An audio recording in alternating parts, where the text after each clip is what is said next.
You're listening to Soul Talks, a monthly reflection with Psanctuary Sacred Mushroom Church.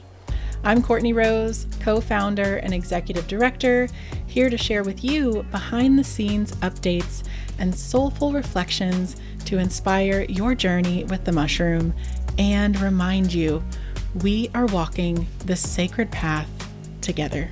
Hello and welcome to our very first Soul Talk at Psanctuary. I'm Courtney Rose. I am a co-founder and a minister at Psanctuary, and I am so excited to be diving into this topic with you over the next short amount of time in this video, which is our June theme of the month, which has been We Are an Actual Church. Now, the words mushroom and church put together is a lot for the mind and the heart to process. And that's why we chose this theme, so that we could really explore together as a community of amazing people.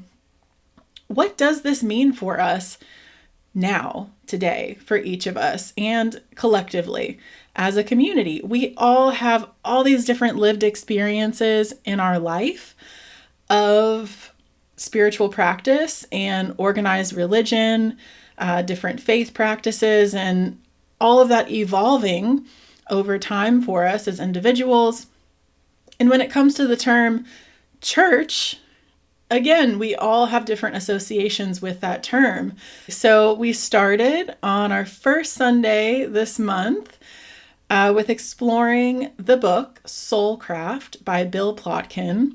I led this discussion at Sunday service, and the passage was all about intentionally entering into adulthood, what is named in the book as a second adulthood. This really coming into an acknowledgement of I am here as a being with some kind of purpose and mission in this life, and what is that? And what does that mean to me?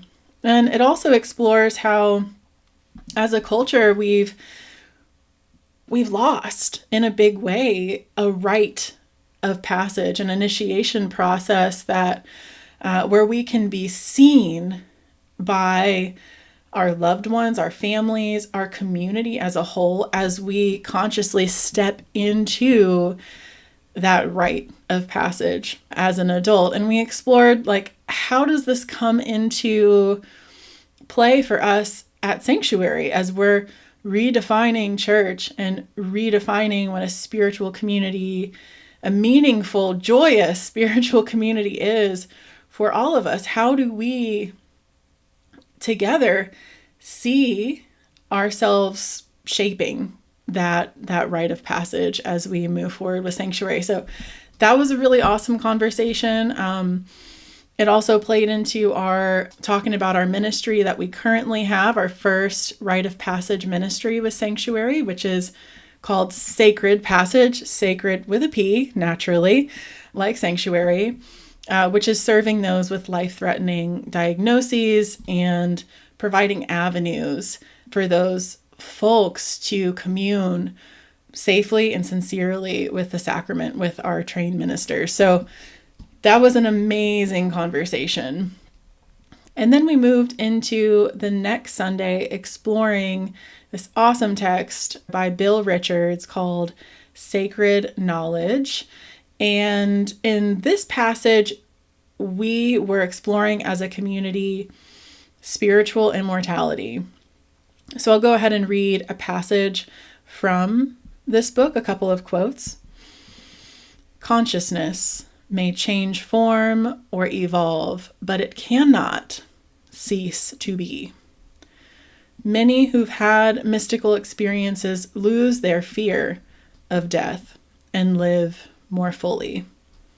For some of you all who were at Sunday service, you may remember this being maybe one of the more powerful conversations we've had at service in a while. We got a lot of feedback after this Sunday service, sounding like more of that, please. That was such a rich conversation.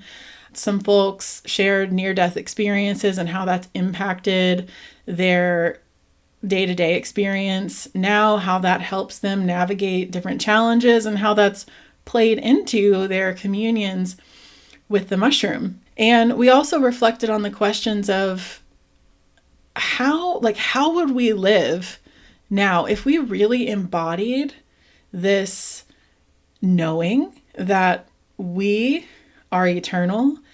How would that impact our choices, the things we choose to move forward with or not? What would we say yes to and what would we say no to? And how would we show up on the day-to-day? So especially for folks who are navigating grief, loss, these sacred transitions and endings in our lives, like how does, when we try that belief on for a little bit that we are eternal, that our consciousness is eternal, how does that affect our processing of loss and transition?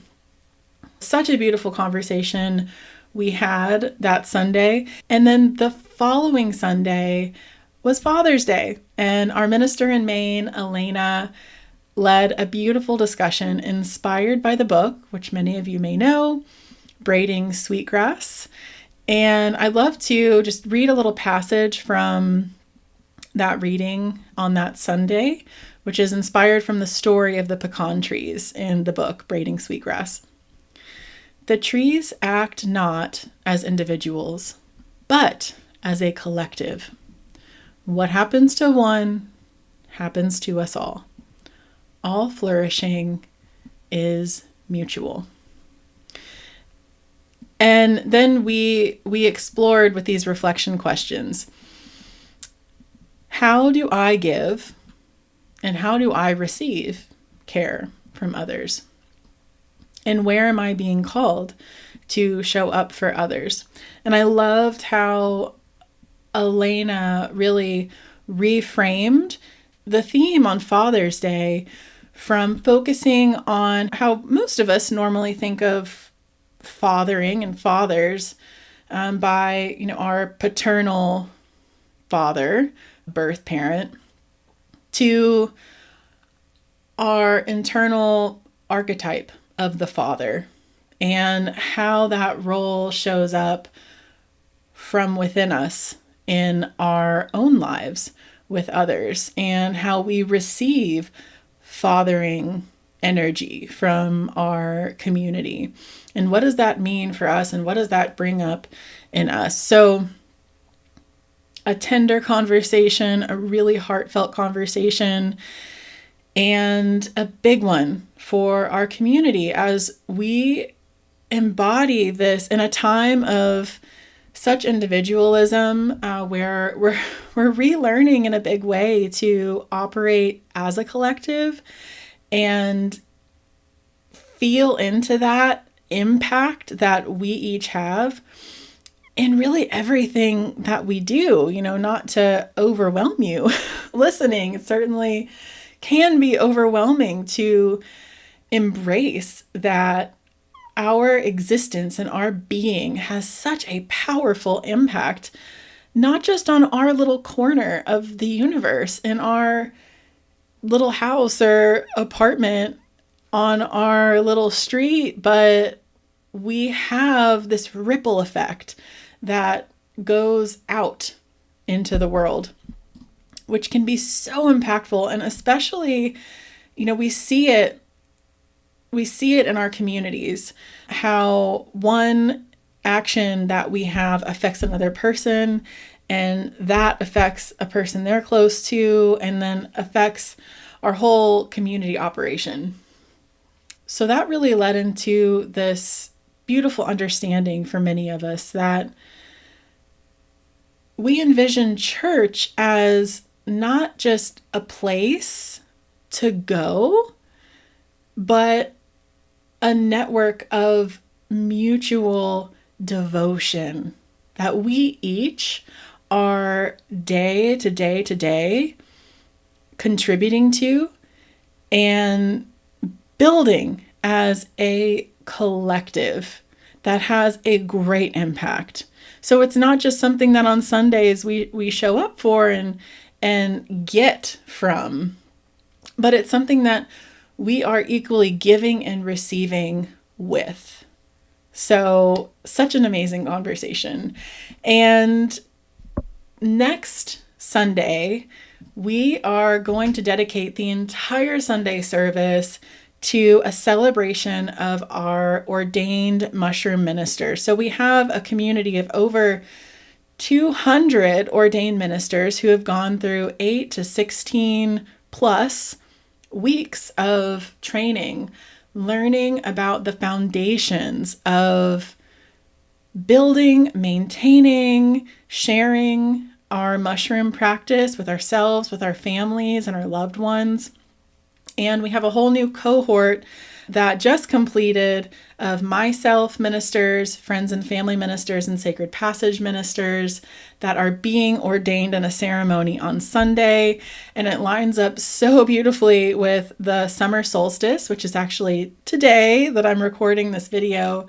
And it's such a wonderful time to acknowledge this intentional step that these folks are consciously making and have really dedicated a lot of energy into learning and building relationship with each other and learning, like flexing the muscles a little bit of how each of them fits into and can contribute to our culture here at Psanctuary and in our community, and preparing to share that out into the world. So really excited for this ordination ceremony. It's going to be fun too. We have some celebratory music planned for that ceremony. And it's another marker that we are an actual church.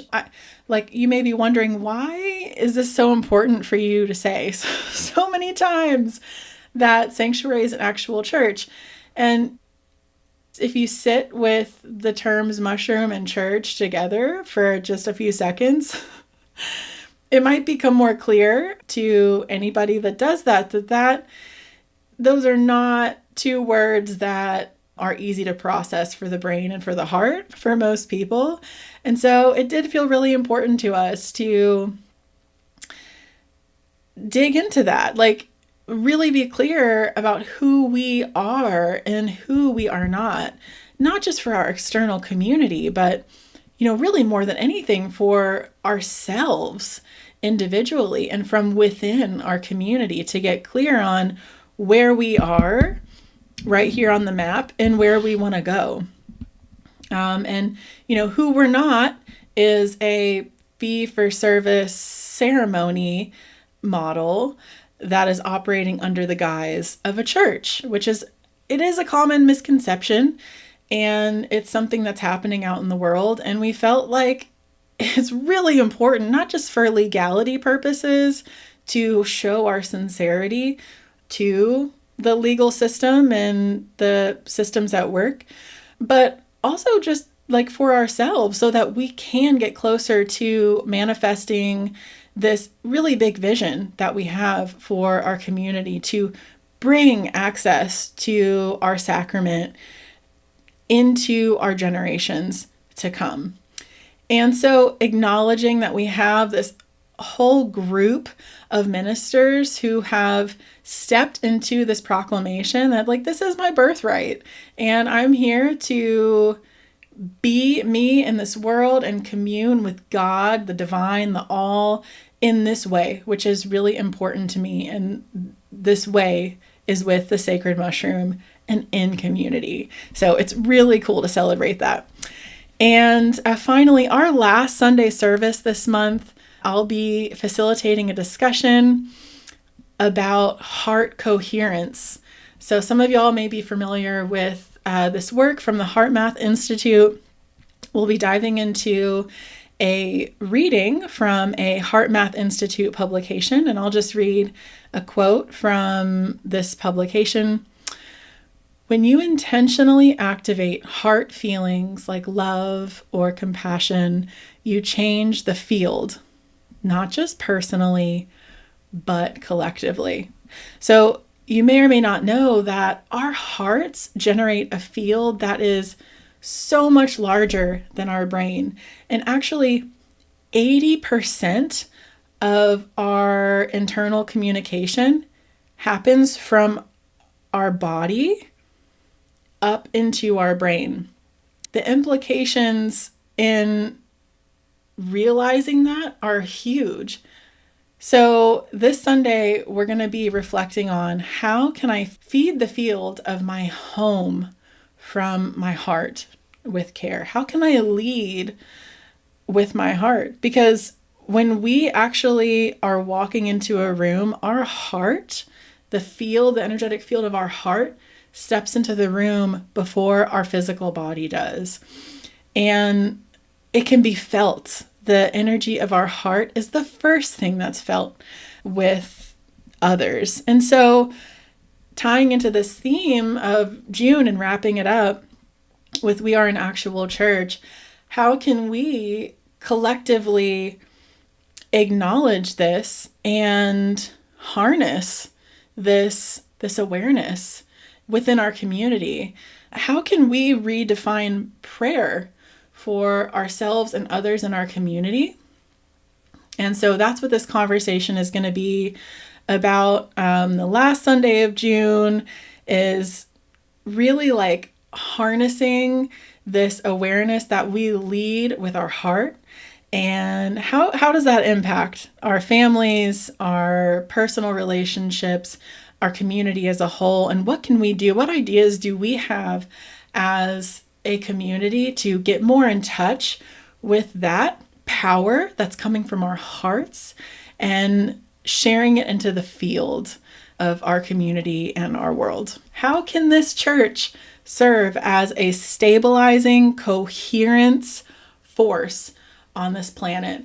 And that is one of the most powerful questions I'm personally reflecting on as us being a church. All right, you all. So that was a summary of our Sunday services in June, reflecting on the theme of We Are an Actual Church. But that is just half of what's been going on, not even half of what's been going on within Psanctuary. We've had so many awesome gatherings going on, member-led gatherings, minister-led gatherings. We've had Psanctuary represent at 4 different festivals in the month of June in Kentucky, Ohio, Indiana, and Maine. We're out here spreading spores and talking about these concepts of what is church to you? You may not be in Psanctuary, but tell me more. What do you, if you went to church, or if you do go to church, what's your favorite parts about church? And really learning from our broader community. So that was a big part of June and kicking off the summer season for us at Psanctuary. We had friends and family minister ceremonies going on within our community. We had club meetups going on within our private member Mighty Network community. Some awesome discussions going on. We had in-person circles happening in Kentucky, men's circles, community circles, a whole circle led by our minister and co-founder Athena Short, bringing back an exploration of our litany of gratitude. If any of y'all have been around from the beginning of Psanctuary 4 years ago, you remember the litany of gratitude. We live in all things live in us. We just have so much going on and more all the time, which brings me to a little preview for you of July. Our theme is our origin story. This July 2025 is actually the 10-year anniversary of Eric and I being arrested for possession of mushrooms. And you all, we are going all out in July. We have live webinars, we have podcast premieres, we have a whole new big announcement for this really exciting shift that we are moving into, and the way we do membership and the way that we do our seminary programs, trainings, events. It's all in alignment with making things more and more accessible for our community. That was a big goal for us to achieve by the end of 2025. If you want to learn more about our goals for 2025, you can review our annual year in review presentation on our YouTube channel. We have a lot going on in July, really honoring, like speaking of rites of passage, this experience of Eric and I being arrested 10 years ago in July. Eric sitting in a jail cell, hearing fireworks go off, celebrating freedom. And, here we are, him in a jail cell, me on house arrest, having our freedoms taken away for practicing with this sacred fungi. Mind-boggling. And we are so grateful, like hindsight 2020, for that happening so that we could be here today, showing up how we're showing up and helping ensure that that happens to less and less intentional practitioners of the sacred mushroom. So that's all of what July is about. Stay tuned. So many exciting announcements coming up in July. And I'll have another soul talk that'll happen not at the end of July, but at the beginning, diving more into our origin story and all the little things that you can get even more excited about in the beginning of July. So until then, peace be with you as you go forth into the world, and I'll see you at the next Soul Talk.